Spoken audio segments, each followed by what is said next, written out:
All right, guys. So here's the deal. You need to understand what all of these things are before we can even get to the main part, which is right here. We need to understand what integers are, what decimals are, what exponents are, what a perfect square is, and obviously what a square root is. So by the time we get to this tomorrow, we need to understand the other parts which are around it. Let's try to follow. We'll start with the integers first. I'm pretty sure you learned it in sixth grade pre-AP. If not, then you'll learn it in a minute. So integers are basically the counting numbers. So we have usually start with 0. We have 1, 2, 3, 4, 5, 6, 7. The counting numbers, including the 0. Those are called whole numbers as well. So whole numbers. Numbers.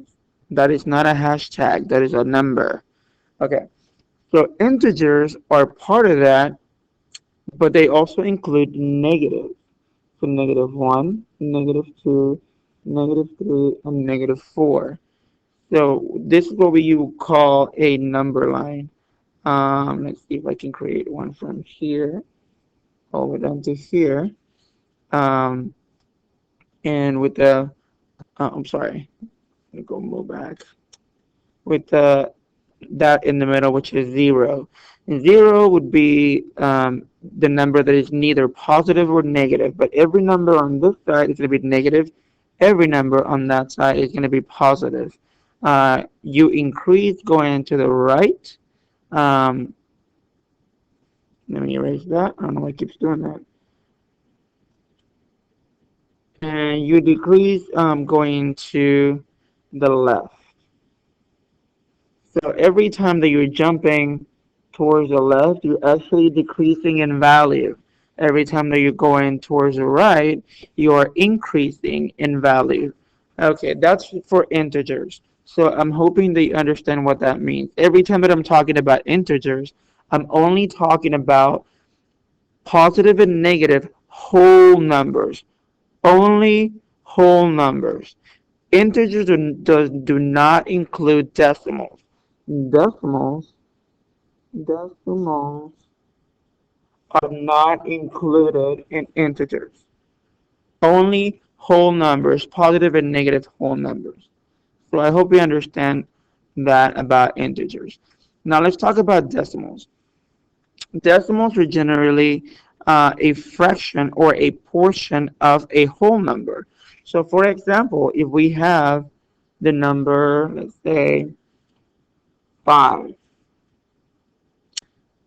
5 is a whole number.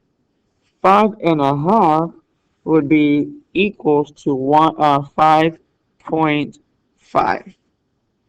This 0.5 is the decimal, and that is equal to 1/2. Let me show you how we can come up with that number. If we were to create another number line from here to here, and let's say this is where 0 is, this is where, let's use this as 1, this is 2, and this is 3. Let's go back over here. 0, 1, 2, 3. Half would fall somewhere in the middle between 0 and 1. But actually, I'm going to have to erase this just because we're not talking about 1 and 3. We're talking about 5. This is 4, 5, 6, and 7. 5 is right here. It's just 5 and 1/2. Half of the next number would be right over here. This is actually 0.5. That's what we call that a decimal. It is the same thing, a fraction and a decimal. Now, that's how we locate it on a number line. Let's see how we can turn it actually from a fraction into a decimal. And that's where your skills, your division skills come in. Erase that and go back to this one. Whenever you have 1/2 and you're trying to figure out what the value of 1/2 is in a decimal, it is the same value. It doesn't change. It's just a different format. So I usually play this little game. Put a little T right there. And this one is going to jump inside. So 1 goes in here. That goes away. And this goes away. And now you have a division. Little division there. So 2 cannot go into 1 because 2 is bigger than 1. So what we need to do is add a decimal and a 0. Now we have 10. This decimal cannot stay there. We have to bring it up and it goes right up here. A decimal always jumps directly up on top of the little division sign. So how many times does 2 go into 10? Exactly 5 times. 2 times 5 is 10. When you subtract right here, you get 0. And that's it. That's how we get a decimal from a fraction. 1/2 equals 0.5. Now let's have another example. A little something more complicated or a little more advanced than that. Let's say we have, um, let's say 3 and 5. 3 over 5, 3/5. How do we find the value of 3/5? Not the value, but how do we convert 3/5 into a decimal?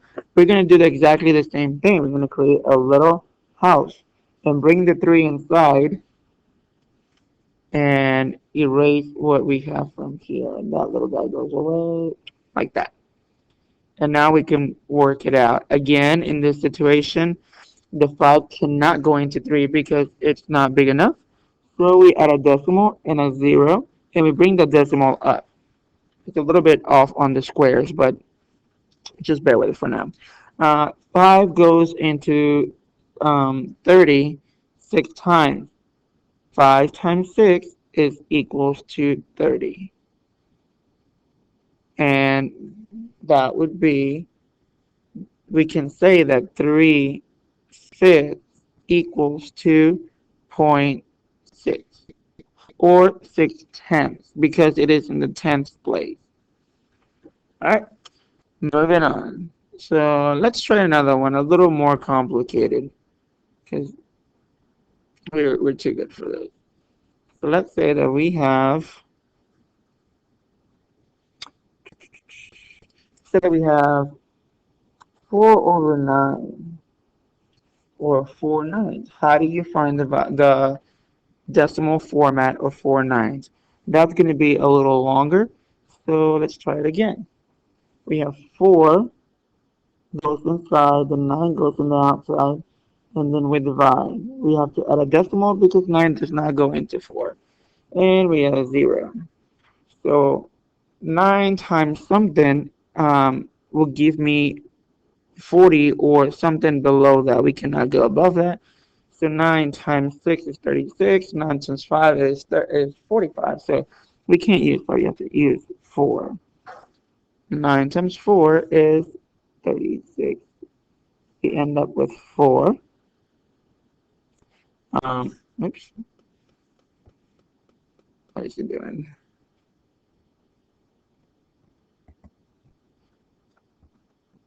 And right here we end up with a 0. So we have to add another 0 because we have a remainder. We don't do remainders. Bring the 0 directly down. And again, we have the same thing. 49 times 4 will give me 36. Again, 4, 0. And if you notice, we have a pattern here that means that it just keeps repeating. Nothing is changing. So if nothing is changing, that only means that it's going to keep repeating. Um, Instead of going on and on and on to the infinite and noticing that it's not going to stop ever, we're just going to put 0.4 and put a little line on top. That means that it's repeating. It is a repeating decimal. It is not terminating. Terminating means that it stops. Just like this one. This one stops. It does not go on. This one does not stop. It keeps going. So we call it repeating. And put it in red. Repeating. And the other one is terminating. Terminating. All right, let's see what else we need to understand. So we cover integers, we cover decimals. Now we're going to move on to exponents. On exponents, I'm not going to go into much detail because we don't need to know much about it other than the fact that they're going to be included in here and you'll need it for the square roots.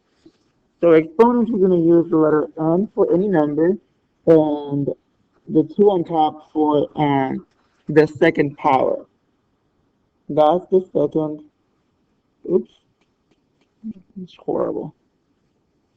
That is the second power. Sorry, this pencil sucks. Anyway, so let's use the number 2, for example. 2 squared.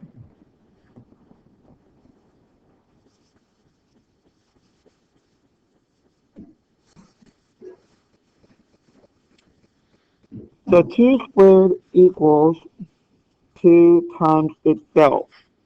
The number up here, this number right here, tells you how many times you have to multiply the number times itself.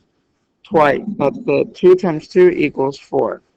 If I use a different number, like for example 3 squared, that means 3 times 3, not 3 times 2. 3 times 2 is incorrect. It is the number times itself, and that gives me 9. And let's move on to, oops, I went way too fast. Let's do 4. 4 squared. That means 4 times 4, which is equals to 16. That's basically what exponents mean. What if you have 2.5 squared? Well, the same thing. All you're going to do is multiply 2.5 times 2.5, and that will give you the whole answer.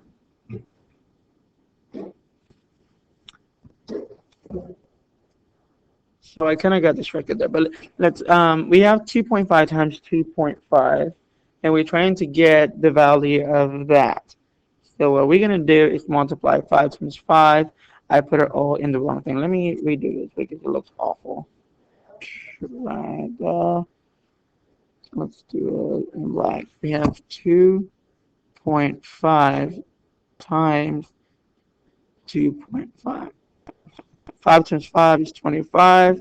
5 carry 2. 5 times 2 is 10. And 1 is 12.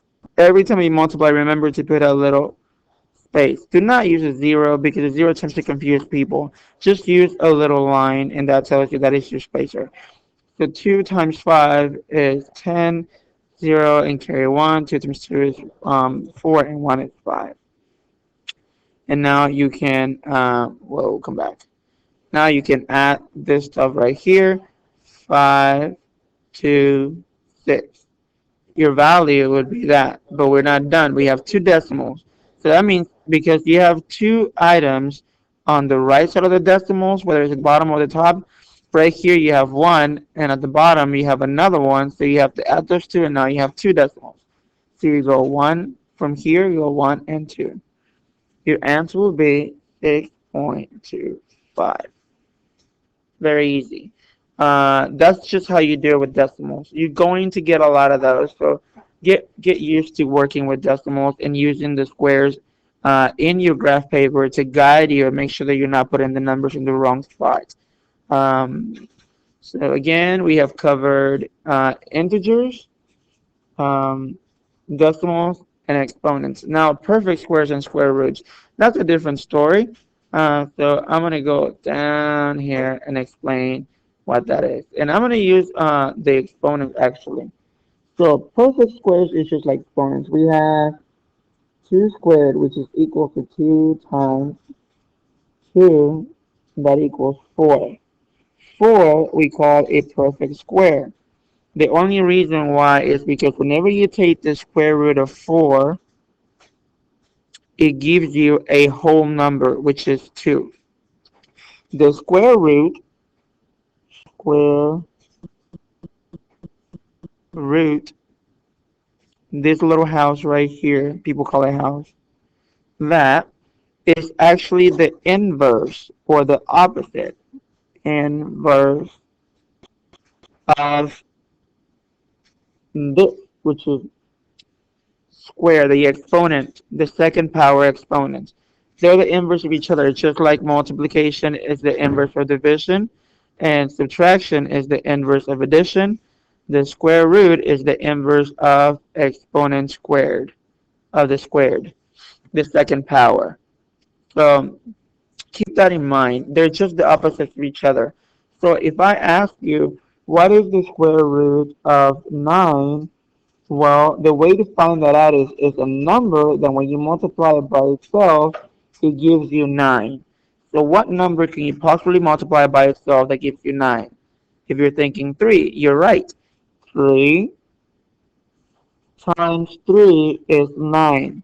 Therefore, 9 is a perfect square.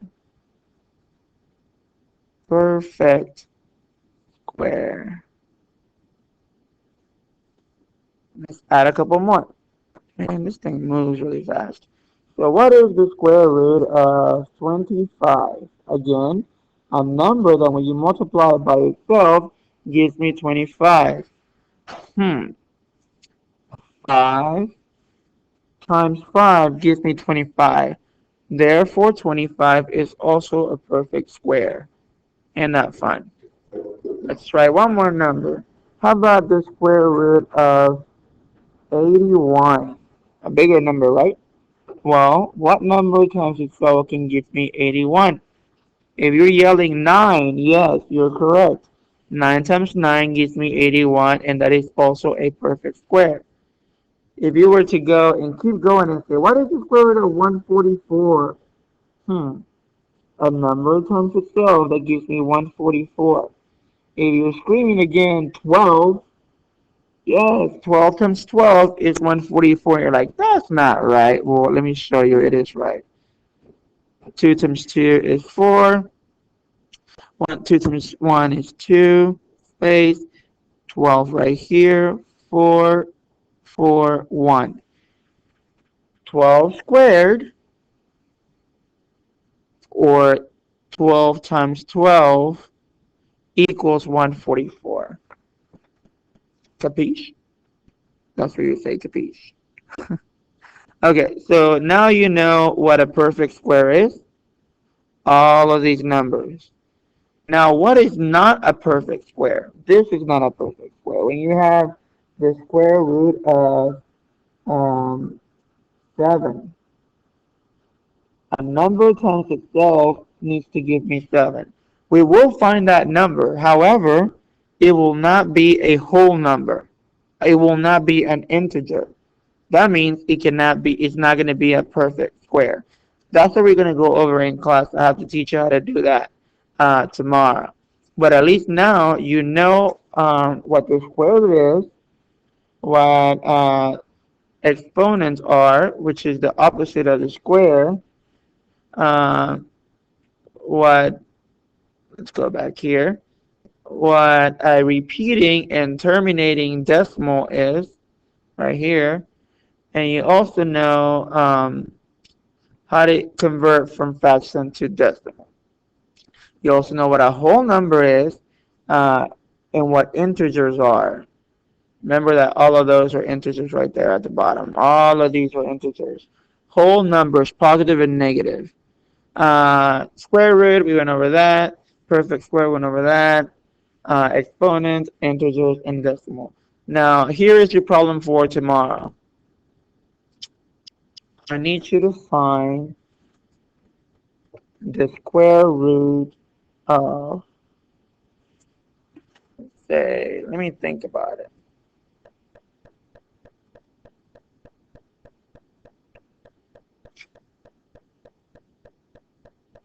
200, oh man, I keep reading. Okay, 256. What is the square root of that? The number times itself, that gives you 256. The second part of that problem is this. Find the value of 11 squared. And then the other part of that problem would be to give me, oops,